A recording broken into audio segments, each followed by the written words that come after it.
आज किस नेता ने अपने बयानों से किस तरह सियासी तीर चलाए, दिखाते हैं शब्द बाण में। बिहार में नई सरकार का गठन हो गया। नीतीश कुमार ने 10वीं बार बिहार के मुख्यमंत्री पद के लिए शपथ। सीएम नीतीश के साथ 26 मंत्रियों ने भी शपथ ली। बीजेपी कोटे से पिछली बार की ही तरह इस बार भी सम्राट चौधरी और विजय कुमार सिन्हा को डिप्टी सीएम बनाया गया। शपथ लेने के बाद डिप्टी सीएम सम्राट चौधरी ने कहा, बिहार की जनता ने इस बार बम्पर जीत दिलाई और इसीलिए इस बार जिम्मेदारी भी ज्यादा है। बिहार के जनता की जीत है, बिहार के लोकतंत्र की जीत है और बिहार में जो एनडीए के लोगों ने मेहनत किया, आदरणीय प्रधानमंत्री नरेंद्र मोदी जी की जीत है, नीतीश कुमार जी की जीत है और सभी एनडीए के साथियों की जीत। और बिहार के सबसे मजबूत कार्यकर्ताओं ने जिस तरह मेहनत किया, बिहार में लोकतंत्र स्थापित किया, गुंडा राज आने नहीं दिया, गुंडागर्दी नहीं चले बिहार में, इसके साथ जनता ने वोट किया। और मैं विशेष तौर पर बिहार की महिलाओं को धन्यवाद देता हूं, जिन्होंने लोकतंत्र में बढ़ चढ़कर बिहार में मतदान करने का काम किया। सीएम नीतीश कुमार और 26 मंत्रियों ने मंत्री पद की शपथ ली, यानी कि अभी भी मंत्रिमंडल में 9 जगह खाली है। नीतीश कुमार के करीबी मंत्री अशोक चौधरी ने कहा कि मुख्यमंत्री ने खाली पदों को भी जल्द भरने का आश्वासन दिया है। नीतीश जी और सामंजस्य बना के चलते हैं कि कोई किसी का कोई प्रतिनिधित्व छूटे नहीं और सबको प्रतिनिधित्व देने का प्रयास करते हैं। और अभी तो एक्सपेंशन होगा ही, तो एक्सपेंशन भी होगा। क्या वजह रही कि बीजेपी के मंत्रियों ने जितनी अधिक संख्या में शपथ ली, आप लोग के बहुत कम ऐसे हुए? क्या वजह क्या रही? नहीं, तो नेता का निर्णय है ना इसमें। अब उनके माइंड में क्या था, ये तो उनका वो नेता का निर्णय है ना, नेता का निर्णय है। और हमको लगता है बहुत जल्द फिर और भी एक्सपेंशन हो गई, जैसा उन्होंने बताया 1-आध महीने के बाद हो गई। अच्छा, 1-2 महीने बाद माना जा रहा है जो बची हुई सीटें हैं वो भी भर ली जाए। हाँ, बिल्कुल बिल्कुल। और चुनौतियां जाहिर है बहुत बड़ी होंगी, क्योंकि बहुत सारी घोषणाएं भी चुनाव में कर रखी हैं आप लोगों ने। नहीं, ठीक है, हमारा जो भी संकल्प है वो हमारा कोई ऐसा संकल्प नहीं है कि just for the heck of vote हम लोग करते हैं।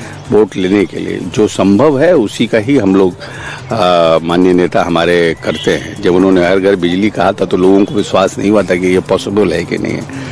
और 700 मेगावाट बिजली उस समय खपत होता। आज वही बिहार 8,800 मेगावाट बिजली प्रतिदिन खर्च कर रहा है। नीतीश सरकार के मंत्रिमंडल में राष्ट्रीय लोक मोर्चा के कोटे से मंत्री बने दीपक कुशवाहा का नाम सरप्राइजिंग था, क्योंकि वो ना तो एमएलसी हैं ना ही एमएलए। फिर भी उन्हें मंत्री बना दिया गया क्योंकि उपेंद्र कुशवाहा के बेटे हैं। इस पर कुशवाहा का कहना है कि उनका बेटा टैलेंटेड है, राजनीति में मौका मिला है, अब यहां भी वो खुद को साबित करके दिखाएगा।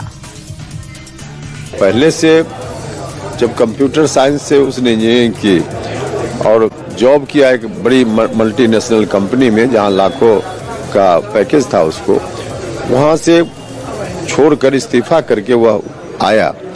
और कोरोना के पहले ही, कोरोना के समय से राजनीति में उसकी रुचि, सामाजिक कार्यों में उसकी रुचि होने लगी।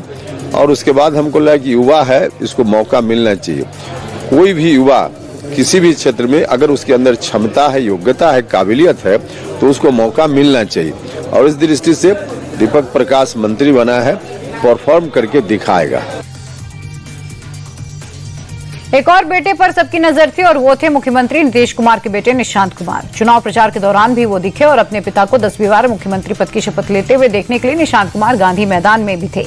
निशांत ने कहा कि उनके पिता ने 20 साल में बिहार में काफी काम किया। मोदी सरकार के साथ वो और भी तेजी से विकास के काम करेंगे। खुशी है, जनता ने ये खुशी दी है हमारे एनडीए परिवार को।